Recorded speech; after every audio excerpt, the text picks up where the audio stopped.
Donc aujourd'hui, nous allons traiter l'anate physio de l'oreille au niveau 4.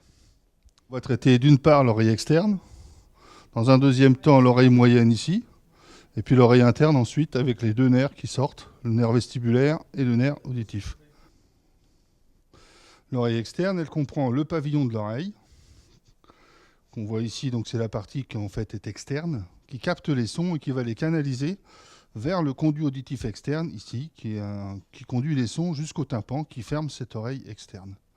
Il est possible que cette oreille externe soit obstruée soit par du cérumen, soit par des corps étrangers, soit par une cagoule de combinaison qui viendrait ici s'ajuster parfaitement ici devant l'orifice de l'oreille. Le pavillon, son rôle, donc, c'est de protéger l'oreille moyenne des corps étrangers. C'est pour ça que cet orifice ici est quand même protégé de l'extérieur par toute cette partie ici un peu compliquée dans son anatomie. Le conduit auditif externe, ou CAE, en fait, il est recouvert à l'intérieur de poils. Et les cellules qui sont le long de ce conduit auditif externe sécrètent un produit un peu visqueux, un peu gluant, qu'on appelle le cérumen. Et tout ça contribue à interdire à l'entrée de corps étrangers dans ce conduit auditif.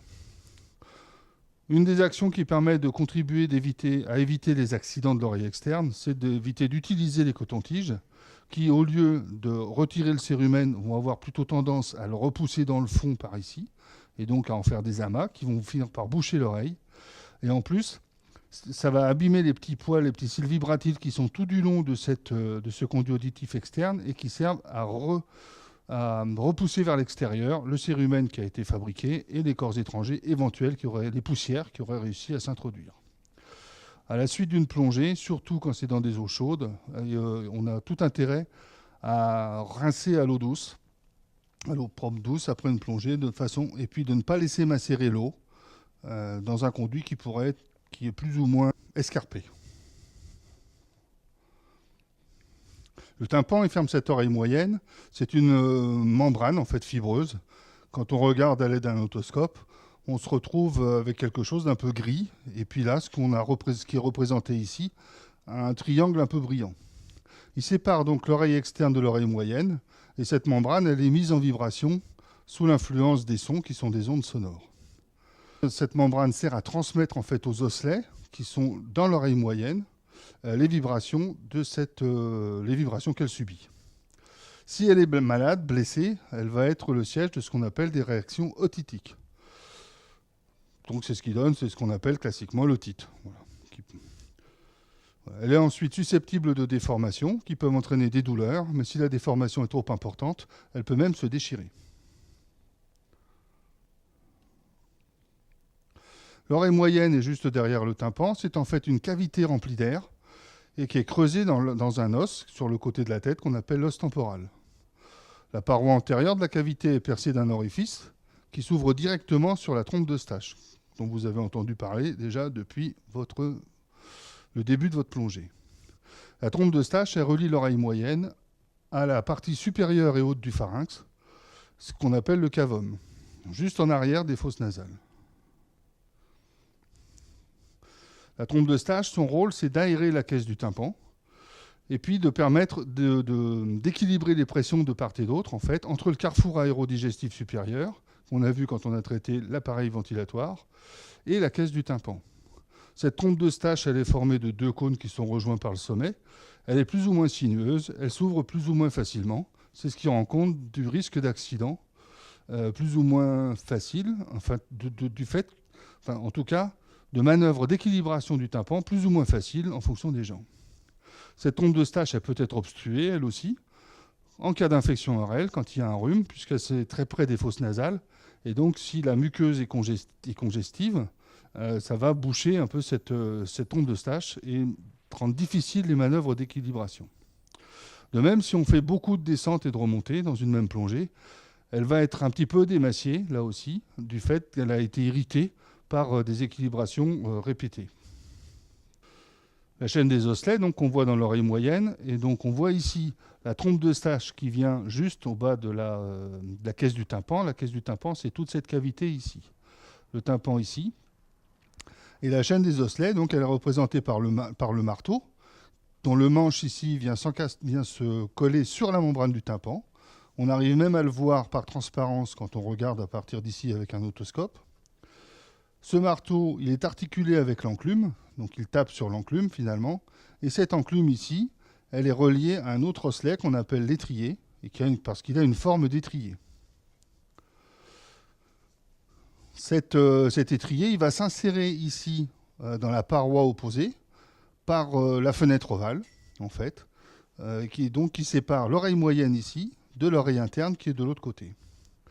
On a en dessous de cette fenêtre ovale ce qu'on appelle la fenêtre ronde, qui est un orifice là aussi fermé par une membrane. La chaîne des osselets, donc on voit ici sur une petite animation son fonctionnement. Elle sert essentiellement à transmettre les mouvements de la membrane tympanique qu'on voit ici, donc à transmettre ici à la membrane qui est dans la fenêtre ovale. Et par l'intermédiaire de l'étrier, en fait, elle repousse les liquides qui sont derrière, dont on parlera tout à l'heure. En opposition ici, la fenêtre ronde de l'autre côté, elle va amortir ces mouvements de liquidiens qui sont là, ici, dans l'oreille interne, de façon à ce que tout ça fonctionne correctement. On comprend bien que ici, si on augmente la pression ou si on la baisse, dans cette cavité remplie d'air, on peut avoir des lésions au niveau du tympan ici, au niveau de la chaîne des osselets, ici au niveau de la fenêtre ovale et aussi au niveau de la fenêtre ronde. Donc de connaître un petit peu l'anatomie de et le fonctionnement de l'oreille moyenne permet de comprendre pratiquement toutes les atteintes barotraumatiques de l'oreille. L'oreille interne, enfin, de l'autre côté, elle contient donc les organes de l'équilibre et de l'audition. C'est une cavité osseuse qu'on a représentée ici et qui comprend en fait le labyrinthe osseux, le labyrinthe ici qui est constitué d'une partie centrale, on va dire le vestibule, par laquelle on va rentrer, admettons, par la fenêtre ovale qu'on retrouve ici, dans le vestibule. Sur la gauche, quand il s'agit de l'oreille droite, donc en fait en arrière, on a affaire aux 3 canaux semi-circulaires qui sont situés dans les 3 plans de l'espace. Et en avant, donc à droite, quand on rentre par le vestibule, on a ce qu'on appelle la cochlée ou le limaçon, qui ici est abouché au vestibule et est séparé tout du long du parcours ici par une lame osseuse en 2 parties. À l'intérieur de ce labyrinthe osseux, on trouve la même chose, on trouve le labyrinthe membraneux. Au niveau du vestibule, on a 2 poches ici, qui sont reliées entre elles par un petit tuyau. À ces poches-là, en arrière, donc, sont reliés les canaux semi-circulaires membraneux, qui sont dans les canaux semi-circulaires osseux. Et à l'avant, le limaçon, qui ici est dans la cochlée. Voilà. Alors, les canaux semi-circulaires, le vestibule, contiennent des cellules sensorielles qui sont responsables en fait de l'équilibration, qui sont en connexion avec un nerf qui va partir par là et qui s'appelle le nerf vestibulaire.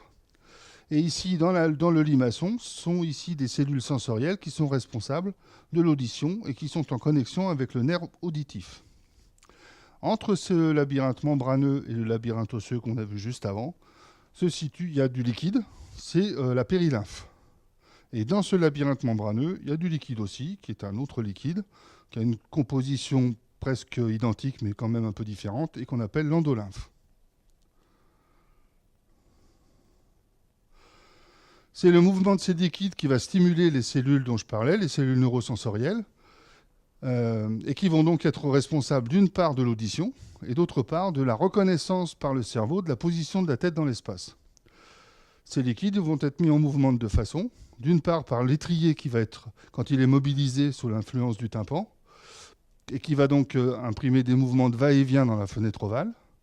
Et puis la mobilisation de la tête, plus ou moins rapidement, qui va déplacer le liquide dans les canaux semi-circulaires. Les nerfs auditifs et vestibulaires, on les retrouve ici. Donc le nerf vestibulaire, il ressort des canaux semi-circulaires et le nerf auditif de la cochlée. Et ils vont se réunir, ces 2 nerfs, pour aller ensuite pénétrer le bulbe rachidien. Alors l'audition, comment ça fonctionne? Les sons, on l'a vu, ils sont captés dans l'air par le pavillon. ils vont être dirigés vers le tympan par l'intermédiaire du conduit auditif externe. Le son, c'est des ondes en fait, qui vont entraîner des vibrations au niveau du tympan. Et ces vibrations vont être amplifiées par la chaîne des osselets dans un rapport de 1 à 40. Donc une très petite variation de la membrane tympanique va entraîner une variation beaucoup plus importante au niveau de l'étrier. Cet étrier va donc transmettre les vibrations à la périlymphe, puis à l'endolymphe du canal cochléaire. Et c'est les cellules auditives qui vont être stimulées sous l'influence de ces vibrations. Le système auditif, donc, il est conçu pour en fait réceptionner les sons dans l'air. Et dans l'air, le son arrive, on va dire, avec une différence d'un 2/1000 de seconde d'une oreille à l'autre. Et le cerveau, lui, il est capable de percevoir cette différence. On verra que dans l'eau, cette différence étant beaucoup plus courte, le cerveau n'est plus capable de différencier l'endroit et d'analyser en fait la direction de provenance du son. Au niveau de l'équilibration, c'est plutôt au niveau du vestibule que ça se passe et des canaux semi-circulaires.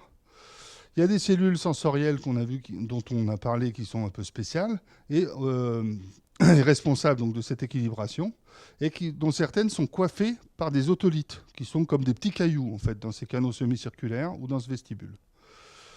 Ces petits cailloux, quand ils se déplacent, en fait, ils augmentent la sensibilité des cellules au déplacement des liquides. L'influx nerveux il naît de ces cellules-là, et puis donc par le nerf vestibulaire, il va aller jusque dans le cerveau. C'est le cerveau qui va synthétiser tout ça, comme on a vu quand on a traité le système nerveux central, et ce qui permet d'avoir un maintien automatique et inconscient de l'équilibre.